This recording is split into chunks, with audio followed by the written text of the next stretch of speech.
பற்றி எரியும் வளைகுடா இலங்கையின் தலையீடு அச்சுறுத்தலாக அமையுமா? ஜனாதிபதி வெளியிட்ட தகவல். விரைவில் இலங்கைக்குள் அமெரிக்க படையினர் களமிறங்கும் சாத்தியம். ஈரானியர்களை திருப்பி அனுப்ப வேண்டாம், இலங்கைக்கு அமெரிக்காவின் அறிவிப்பு.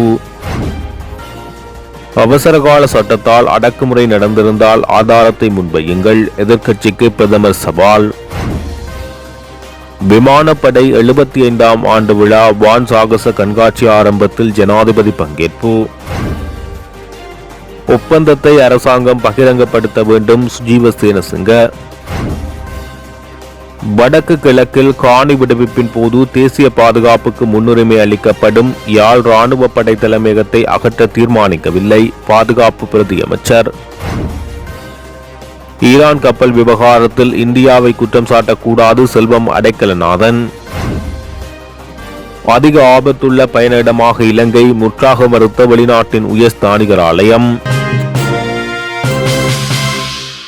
நாட்டில் அவசரகால சட்டம் அமலில் உள்ள நிலையில் அதன் மூலம் ஏதேனும் அடக்குமுறைகள் இடம்பெற்றிருந்தால் அதனை ஆதாரங்களுடன் நிரூபிக்குமாறு பிரதமர் கருணை அமரசூரிய எதிர்க்கட்சியினருக்கு சவால் விடுத்துள்ளார்.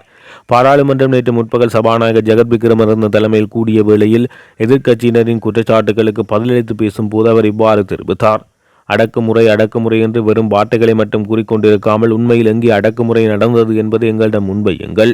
கடந்த 3 மாத கால பகுதிக்குள் இந்த சட்டத்தின் கீழ் யாராவது கைது செய்யப்பட்டார்களா அல்லது யாராவது அடக்குமுறைக்கு உள்ளாக்கப்பட்டார்களா? அத்தகைய சம்பவங்கள் இருந்தால் அவற்றை விவரியுங்கள். மக்கள் விடுதலை முன்னணி மற்றும் தேசிய மக்கள் சக்தி ஆகிய நாம் எதிர்க்கட்சியில் இருந்தபோது அவசரகால சட்டத்தை எதிர்த்தோம். ஆனால் அந்த சந்தர்ப்பங்களில் இந்த சட்டத்தின் மூலம் அடக்குமுறைகள் திட்டவட்டமாக அரங்கேற்றப்பட்டது. அதற்கான சாட்சிகளும் உதாரணங்களும் எங்களிடம் இருந்தன. அதன் அடிப்படையிலே நாம் அன்று எதிர்த்தோம். அவசரகால சட்ட நீடிப்பானது ஜனநாயகத்துக்கு விடுக்கப்படும் சவால் என எதிர்க்கட்சியினர் முன்வைக்கப்படும் தொடர்ச்சியான குற்றச்சாட்டுகளில் எவ்வித உண்மையும் இல்லை. அரசு சட்டத்தின் ஆட்சி உறுதிப்படுத்தவே நடவடிக்கை எடுத்து வருகிறது. ஆதாரங்களின்றி அரசியல் லாபத்துக்காக அடக்குமுறை என்னும் சொல்லை பயன்படுத்த வேண்டாம் என அவர் சுட்டிக்காட்டியுள்ளார். ஈரானிய போர்க்கப்பலான IRAS தேனா மூழ்கடிக்கப்பட்டதை தொடர்ந்து மீட்கப்பட்ட ஈரானிய மாலுமிகளை திருப்பி அனுப்ப வேண்டாம் என அமெரிக்கா இலங்கைக்கு அழுத்தம் கொடுத்துள்ளதாக சர்வதேச செய்திகள் வெளியாகியுள்ளன. அமெரிக்க உள்வெளியுறவுத்துறையின் கேபிள் பிரிவு இந்த தகவலை வழங்கியுள்ளதாக குறித்த செய்திகளில் சுட்டிக்காட்டப்பட்டுள்ளது. காலியிலிருந்து சுமார் 19 கடல் மைல் தொலைவில் புதன்கிழமை இந்திய பெருங்கடல் ஒரு அமெரிக்க நீர்மூழ்கி கப்பல் ஈரானிய IRIS தேனா போர்க்கப்பலை மூழ்கடித்தது. இதன்போது பலர் கொல்லப்பட்டதுடன் ஏனையவர்கள் இலங்கை கடற்படையினர் மீட்டு வைத்தியசாலையில் அனுமதித்தனர். இதனைத் தொடர்ந்து வியாழக்கிழமை இலங்கை 2வது ஈரானிய கப்பலான IRIS புசேரிலிருந்து 208 பணியாளர்களை மீட்டது. ஜனாதிபதி அனுரகுமார் திசாநாயக்க இந்த நாட்டுக்கு ஆதரவில்லை, ஆனால் தனது நாட்டில் பாதிக்கப்பட்டவர்களை அழைத்துச் செல்ல மனிதாபிமான பொறுப்பு தமக்கு இருப்பதாக அவர் தெரிவித்தார். அமெரிக்க பாதுகாப்பு செயலாளர் பீட் ஹெக்ஸெத் அமைதியான மரணம் என்று விவரித்த டெனா கப்பலின் டார்பிடோ தாக்குதல் 2ஆம் உலகப் போருக்கு பிறகு அமெரிக்காவின் முதல் நடவடிக்கையாகும். மேலும் ஈரான் மீதான மோதலில் புவியியல் நோக்கம் விரிவடைந்து வருவதற்கான தெளிவான அறிகுறியாக இது பார்க்கப்படுகிறது. இந்த நிலையில் கொழும்பில் உள்ள அமெரிக்க தூதரகத்துக்கு பொறுப்பான ஜேன் ஹோவல் ஈரானில் இருந்து வந்த 2வது கப்பலான புசரில் இருந்தவர்களையோ அல்லது தேனாவில் உயிரிழந்த 32 பேரையோ ஈரானுக்கு திருப்பி அனுப்பக்கூடாது என இலங்கை அரசாங்கத்துக்கு வலியுறுத்தியதாக தெரிவிக்கப்படுகிறது. ஆஸ்திரேலியர்களுக்கு அதிக ஆபத்துள்ள பயணிடமாக இலங்கை வகைப்படுத்தப்பட்டுள்ளதாக வெளியான செய்திகளை கொழும்பில் உள்ள ஆஸ்திரேலிய உயர்ஸ்தானிகர் ஆலயம் முற்றாக மறுத்துள்ளது.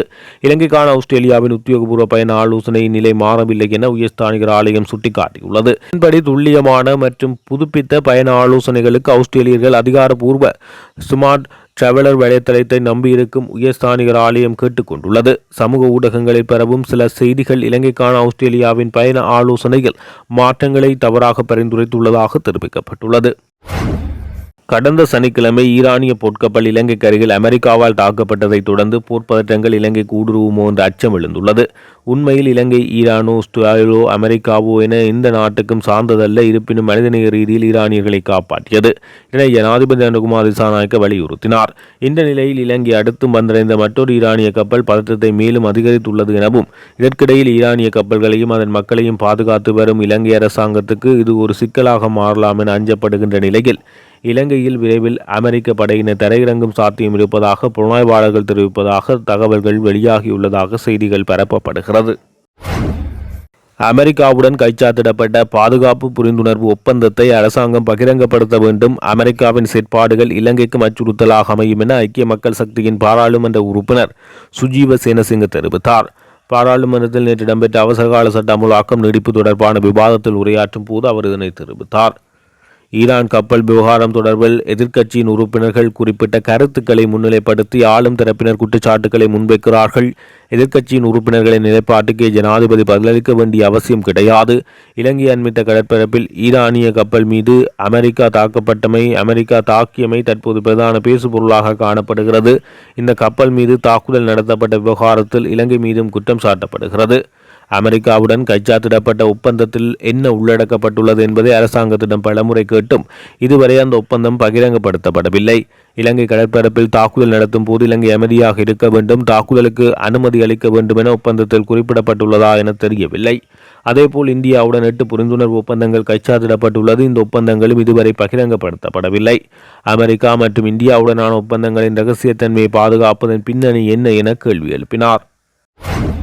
இலங்கைக்கு அருகே ஈரான் போர்க்கப்பல் தாக்கப்பட்ட சம்பவத்தில் இந்தியாவை குற்றம் சாட்டக்கூடாது. அவ்வாறு குற்றம் சாட்டுவது தவறானது. இலங்கை நெருக்கடிகளை எதிர்கொள்ளும் போது கரம் கொடுக்க இந்தியாதான் முன்வரும் என ஜனநாயக தமிழ் தேசிய கூட்டணியின் பாராளுமன்ற உறுப்பினர் செல்வம் அடைக்கலநாதன் தெரிவித்தார். பாராளுமன்றத்தில் வெள்ளிக்கிழமை இடம்பெற்ற அவசரகால சட்ட அமுலாக்கம் நீடிப்பு தொடர்பான விவாதத்தில் உரையாற்றும் போது அவர் இதனை தெரிவித்தார். இலங்கை விமானப்படையின் 75வது ஆண்டு நிறைவை கொண்டாடும் வகையில் நடைபெறும் கண்காட்சி மற்றும் வான்சாகச நிகழ்வுகள் வெள்ளிக்கிழமை பிற்பகல் ரத்மலான இலங்கை விமானப்படை தளத்தில் ஜனாதிபதி அனுகுமார் திசாநாயக்கவின் தலைமையில் ஆரம்பித்து வைக்கப்பட்டது. விமானப்படை தளத்துக்கு வருகை தந்த முப்படைகளின் தளபதி ஜனாதிபதி அனுகுமார் திசாநாயக்க விமானப்படையை மரியாதையுடன் வரவேற்கப்பட்டார். பின்னர் கண்காட்சி அரங்குகளை பார்வையிட்ட ஜனாதிபதி வான்சாகசங்களையும் கண்டுகளித்தார். விமானப்படை அருங்காட்சியகத்தில் ஜனாதிபதி சிறப்பு நினைவு குறிப்பை இட்டதுடன் இந்த நிகழ்வை குறிக்கும் வகையில் விமானப்படை தளபதி ஏஆர் மார்ஷல் பந்து எதிரிசிங்க ஜனாதிபதி அனுகுமார் திசாநாயக்கவுக்கு நினைவு பரிசை வழங்கி வைத்தார். இலங்கை விமானப்படையின் 75 ஆண்டு கால சிறப்புமிக்க சேவையை பொதுமக்களுடன் பகிர்ந்து கொள்ளும் நோக்கில் இந்த கண்காட்சி மற்றும் வான் சாகச நிகழ்வுகள் ஏற்பாடு செய்யப்பட்டுள்ளதுடன் கல்வி ரீதியாக முக்கியத்துவம் வாய்ந்த பல்வேறு வானூர்தி மற்றும் விமான தொழில்நுட்ப அரங்குகளையும் இது கொண்டுள்ளது. இலங்கை விமானப்படையின் விமானங்களை மிக அருகில் சென்று பார்க்கவும் அவற்றின் தொழில்நுட்ப விவரங்களை பற்றி அறியவும் இது வாய்ப்பை வழங்குவதுடன் விமானப்படையின் அனைத்து தொழில்முறையிலான தனித்தனி அரங்குகள் மற்றும் வான்வழி பரப்புக்காக ஏராளமான இலங்கை விமானப்படை விமானங்கள் மற்றும் சிவில் விமானங்கள் கண்காட்சியில் சேர்க்கப்பட்டுள்ளது. மேலும் விமானப்படை ஹெலிகாப்டர்கள், போக்குவரத்து விமானம் மற்றும் ஜெட் விமானங்கள், வான்வழி சாகசங்கள், இரவு நேர ரோன் காட்சிகள், விமானப்படை மோப்ப நாய்களின் சாகச நிகழ்ச்சிகள், விமானப்படை விசேட பிரிவினால் மேற்கொள்ளப்படும் மீட்பு நடவடிக்கைகள், தீயணைப்பு காட்சிகள், பர்சூட் காட்சிகள் மற்றும் அங்கம்புற சண்டை காட்சிகள் மற்றும் பல்வேறு கலாச்சார நிகழ்வுகள் இதில் உள்ளடங்குகின்றன. இந்த கண்காட்சி மற்றும் வான் சாகச நிகழ்வுகளை நேற்று முதல் மார்ச் 8ஆம் தேதி வரை தினம் பிற்பகல் 2 மணி முதல் 10 மணி வரை பொதுமக்கள் கண்டுகளிக்க முடியும் என தெரிவிக்கப்பட்டுள்ளது. ஈரானிய கப்பல் விவகாரத்தில் இலங்கையின் ஈடுபாடு பெரும் அச்சுறுத்தலாக அமையுமா என்பது தொடர்பில் ஜனாதிபதி அனுகுமார் திசாநாயக்க விளக்கம் அளித்துள்ளார். நேற்று முன்தினம் திடீரென இடம்பெற்ற ஜனாதிபதியின் உரையின் போது ஊடகவியலாளர் ஒருவர் ஈரானிய கப்பல் விவகாரத்தில் இலங்கையின் தலையீடு நாட்டின் பாதுகாப்புக்கு அச்சுறுத்தலாக அமையாதா என கேள்வி எழுப்பினார். குறித்த கேள்விக்கு பதிலளித்த ஜனாதிபதி, நாம் சர்வதேச உடன்படிக்கைகளுக்கு உட்பட்டே செயற்படுகிறோம். இந்த சம்பவங்கள் எமது கடல் எல்லையிலேயே நடப்பதாக சிலர் கூறினர். அது உண்மை அல்ல. ஈரான் கப்பல் மீதான தாக்குதல் எமது கடல் எல்லைக்கு அப்பால், ஆனால் எமது பொருளாதார வலயத்திற்கு உட்பட்ட பகுதியில் நடைபெற்றது. அந்த பகுதியில் நடக்கும் விடயங்களை எம்மால் கட்டுப்படுத்த முடியாது. ஏதேனும் ஒரு சம்பவம் நடந்தால் அதை நமக்கு சாதகமாக இவ்வாறு பயன்படுத்திக் கொள்வது என்ற மிகவும் கீழ்த்தனமான குறுகிய நோக்கத்துடன் செயற்படும் அரசியல் கட்சிகளே இவ்வாறான பிரச்சாரங்களை முன்னெடுக்கின்றன. இந்தியாவுக்கும் பாகிஸ்தானுக்கும் இடையில் மோதல் நிலை உருவான போதும் அதை பயன்படுத்தி பொய் பிரச்சாரங்கள் செய்யப்பட்டன. அதேபோல் அமெரிக்கா பல நாடுகளுக்கு மேலதிக வரி விதித்த போதும் இவ்வாறான பிரச்சாரங்கள் முன்னெடுக்கப்பட்டன. டிட்பா சூறாவளியின் போதும் 1000க்கும் மேற்பட்டோர் இழந்ததாகவும் பெருமளவிலான வீடுகள் முற்றாக அழிந்ததாகவும் பல பொய்கள் பரப்பப்பட்டன. சர்வதேச ரீதியிலோ அல்லது உள்நாட்டிலோ அது இயற்கை அனர்த்தமாக இருந்தாலும் சரி, எந்த ஒரு சம்பவத்தையும் தமக்கு சாதகமாக இவ்வாறு மாற்றுவது என்று இந்த அரசியல் குழுக்கள் சிந்திக்கின்றது. இது குறித்து நாம் வருந்துகிறோம். இந்த எவ்விதத்திலும் ஒரு தரப்பிற்கு இராணுவ ரீதியாக வழங்கப்பட்ட ஆதரவல்ல, எமது கடல் எல்லைக்கு அருகில் ஆபத்தில் இருந்த பல உயிர்களை காப்பாற்றுவதற்கான ஒரு மனிதாபிமான நடவடிக்கை மாத்திரமே. நாம் ஏற்றுக்கொண்டுள்ள சர்வதேச நடவடிக்கைகளின்படி இது நாம் பின்பற்ற வேண்டிய ஒரு நடைமுறை. இதேபோல் பாதிப்புக்குள்ளாம் எந்த ஒரு தரப்பினருக்கும் நாம் இந்த நடைமுறையை பின்பற்றுவோம். நாம் ஹேக் உடன்படிக்கை மற்றும் கைச்சாத்திட்டுள்ள கடல்சார் வளங்கள் தொடர்பான உடன்படிக்கைகளுக்கு அமைவாகவே செயற்படுகிறோம். உண்மையில் நாம் கைச்சாத்திட்டுள்ள சாசனங்களின்படி செயற்படவில்லை என்றால் தான் அது கேள்விக்குறியாகும் என தெரிவித்துள்ளார். யாழ்ப்பாண இராணுவ படை தலைமையகத்தை அகற்றுவதற்கு அரசாங்கம் தீர்மானித்துள்ளதாக வெளியான செய்தி முற்றிலும் பொய்யானது. வடக்கு மற்றும் கிழக்கு மாகாணங்களில் காணி விடுவிப்பின் போது சகல விடயங்களும் விரிவாக ஆராயப்படுகிறது. தேசிய பாதுகாப்புக்கு முன்னுரிமை அளித்ததன் பின்னரே காணிகள் விடுவிக்கப்படுகின்றது என பாதுகாப்பு பிரதி அமைச்சர் அருண் ஜெயசேகர தெரிவித்தார். பாராளுமன்றத்தில் வெள்ளிக்கிழமை இடம்பெற்ற அவசரகால சட்ட அமுலாக்கம் நீடிப்பு தொடர்பான விவாதத்தில் உரையாற்றும் போது அவர் இதனை தெரிவித்தார். டிட்பா புயல் காரணமாக ஏற்பட்டவுடன் பொதுமக்களின் பாதுகாப்பை உறுதிப்படுத்தவும் பேரிடரை முகாமைத்துவம் செய்வதற்கும் 2025/11/28 பொதுமக்கள் பாதுகாப்பு கட்டளைகளின் பிரகாரம் அவசரகால சட்டம் ஜனாதிபதியால் அமுல்படுத்தப்பட்டது. சட்டத்தின் உறுப்புரிமையின் பிரகாரம் அமுல்படுத்தப்பட்ட அவசரகால சட்டம் ஒவ்வொரு மாதமும் நீடிக்கப்பட வேண்டும். மத்திய கிழக்கு நாடுகளில் தற்போது தோற்றம் பெற்றுள்ள பதற்ற நிலைமையை தொடர்பில் ஜனாதிபதி தலைமையில் நேற்று கூடிய பாதுகாப்பு சபை கூட்டத்தில் விரிவாக ஆராயப்பட்டது. இதற்கமைவாகவே இம்முறையும் அவசரகால சட்டத்தை செல்லுபடியாகும் காலம் நீடிக்கப்பட்டுள்ளது. ஜனநாயகம் மற்றும் மனித உரிமை ஆகியவற்றுக்கு எதிராக அவசரகால சட்டத்தை அமுல்படுத்தவில்லை. மக்களுக்கு எதிராக செயற்பட வேண்டிய தேவை எமக்கு கிடையாது.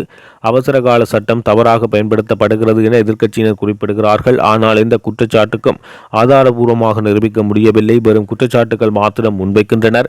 யாழ்ப்பாண இராணுவ படை தலைமையகத்தை அகற்றுவதற்கு அரசாங்கம் தீர்மானித்துள்ளதாக வெளியாகும் செய்தி முற்றிலும் பொய்யானது. குறுகிய அரசியல் லாபம் தேடும் அரசியல்வாதிகளின் செயற்பாடு இது என்பதை நாங்கள் அறிவோம். வடக்கு மற்றும் கிழக்கு மாகாணங்களில் காணி விடுவிக்கப்படும் போது சகல காணிகளும் விரிவாக ஆராயப்படுகிறது. தேசிய பாதுகாப்புக்கு முன்னுரிமை வழங்கி தான் காணிகள் விடுவிக்கப்படுகின்றன. காணிகள் விடுவிக்கப்பட வேண்டும் என்ற கொள்கையை நெருக்கடிக்குள்ளாக்கவே ஒரு தரப்பினர் போலியான குற்றச்சாட்டுக்களை முன்வைக்கின்றனர் என தெரிவித்துள்ளார். யுத்தம் முடிவடைந்து 17 ஆண்டுகள் நிறைவடைய உள்ள நிலையில் தேசிய பாதுகாப்பு மற்றும் சமூக கட்டமைப்பு குறித்து மீது குற்றச்சாட்டுகள் முன்வைக்கும் தரப்பினர் 5 ஆண்டுகால கொள்கை திட்டத்தை உள்ளடக்கி 3 தடவை செயற்படுத்தியிருந்தால் நாடு முன்னேற்றம் அடைந்திருக்கும், பல பிரச்சனைகளுக்கு தீர்வு கிடைக்கப்பெற்றிருக்கும் என தெரிவித்தார்.